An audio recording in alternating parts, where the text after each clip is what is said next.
Alfredo Rojas Díaz Durán, ¿qué sucederá y con qué apoyos tendrán los trabajadores independientes? Somos 22 millones de familias sin derechos sociales. Bueno, no somos 22 millones en el Estado de México. En el Estado de México de familias andamos en alrededor de 2.8 millones de familias aproximadamente, si nos atenemos al censo en cuanto a poder de familias y los 15.200.000 habitantes. ¿Qué hacer con los trabajadores independientes? Miren, esas son de las que me guardé para las preguntas. Una de las medidas que vamos a hacer llegando al gobierno es establecer, pásenmelas, vamos, echamos todas. Es establecer un programa de austeridad profundo. Vamos a ahorrar 20,000 millones de pesos solamente en la política de austeridad del gobierno. ¿De dónde va a salir ese dinero? Primero vamos a disminuir el enorme costo de operación y el gasto corriente del gobierno. Vamos a disminuir en 50% el salario de todos los altos funcionarios del gobierno, desde el gobernador hasta el director general, que son los puestos de confianza. Y vamos a respetar los salarios de los trabajadores, que por sí han venido, fue una pérdida adquisitiva muy grave desde 1982. No es posible que el gobernador gane más que la presidenta de Brasil, que el presidente de Venezuela, al que tanto se critica, que gane más que Evo Morales o que el presidente de Perú, que cualquier presidente de América Latina. Obama gana $400,000 anuales. Ahí anda por cerca de los 5 millones y fracción de pesos, con los 250,000 pesos mensuales, más viáticos, más gratificaciones, más bonos anuales, más gastos de representación, y no le pongo los helicópteros ni la casa de gobierno, estas cosas. Peña Nieto gana igual o más que el presidente Obama. Y luego se gasta la mitad del dinero en una boutique de Beverly Hills. La verdad es que eso es una fuente, y junto con ello, aviadurías, todo el compadrazgo. Les voy a poner un ejemplo de lo que significan las aviadurías. De acuerdo a la cuenta pública del año 2009, que ya publicó la Auditoría Superior de la Federación, solamente ese año, de los recursos de los servicios educativos del gobierno del Estado, se le transfirieron 1.500 millones de pesos al Bester Gordillo en el Sindicato de Trabajadores de la Educación. ¿Y a qué se fueron esos 1.500 millones?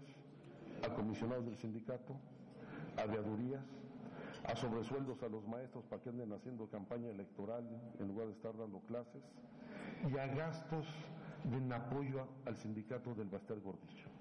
1.500 millones de pesos. Y hay otras fuentes.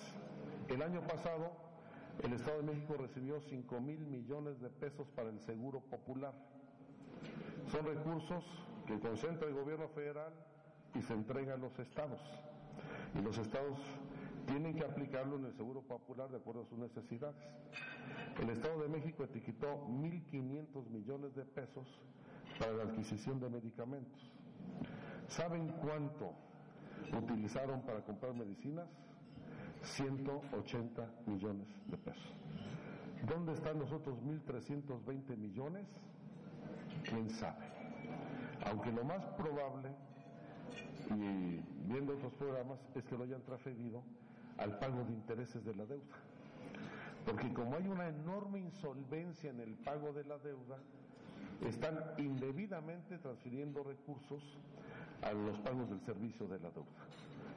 Eso también viene en el dictamen de la cuenta pública de la Auditoría Superior de la Federación.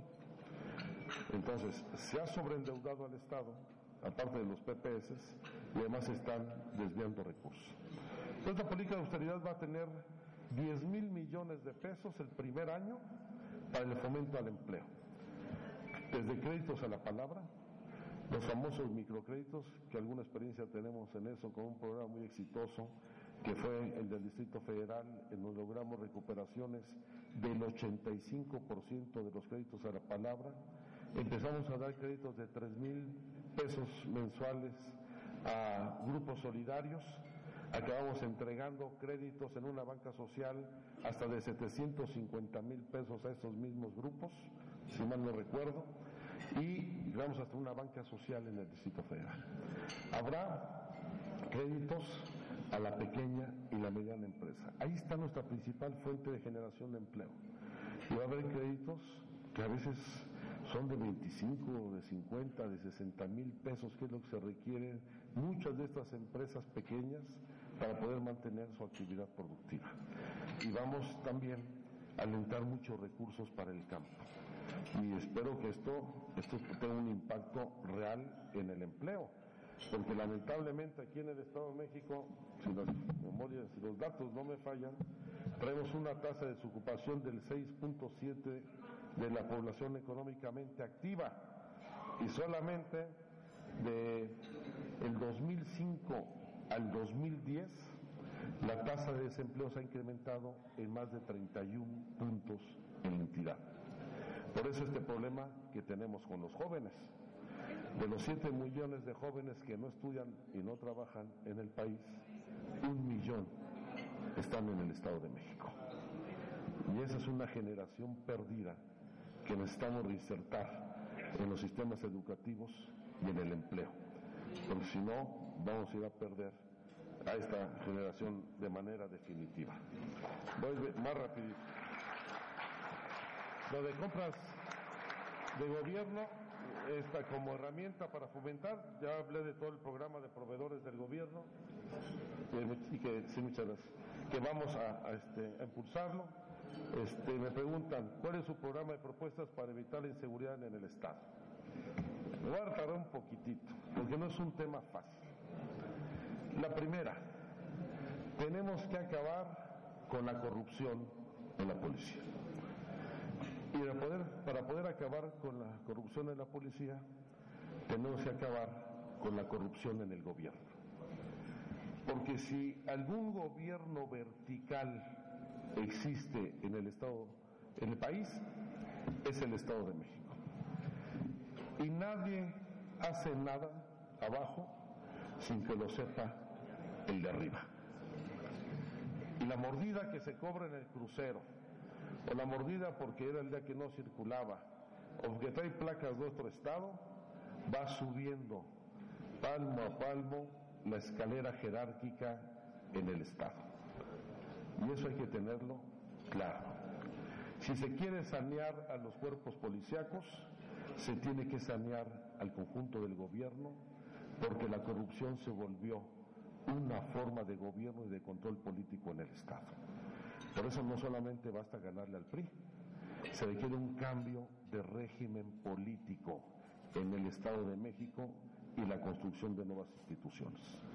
Necesitamos un gobierno honesto, que rinda cuentas, que sea transparente y que pueda ser fiscalizado no solamente por los poderes formales, sino por la ciudadanía. Ese es un primer paso. Segundo, hay que dotarle de autonomía a los poderes locales de algunas instituciones.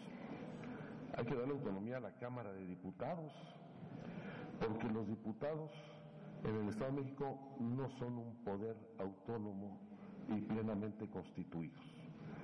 Y vamos a eliminar el instrumento corruptor más fuerte que hay en el Poder Legislativo, que es el programa de obras de los diputados locales. Que esa no se la saben, ¿verdad?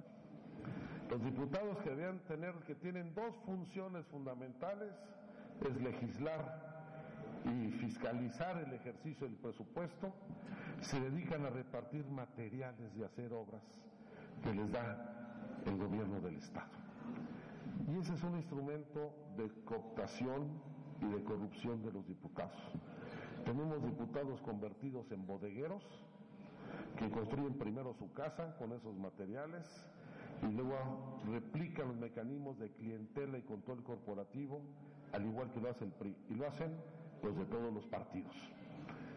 Hay que asumirlo plenamente. Yo sé que a muchos de mis compañeros no les va a gustar, pero yo recuerdo que desde 1984 nosotros presentamos una ley en el Congreso del Estado de México para eliminar esa práctica, que es no solamente totalmente ilegal, sino que rompe con la autonomía de la Cámara, rompe con la autonomía de la Cámara, rompe con la autonomía de la Cámara, rompe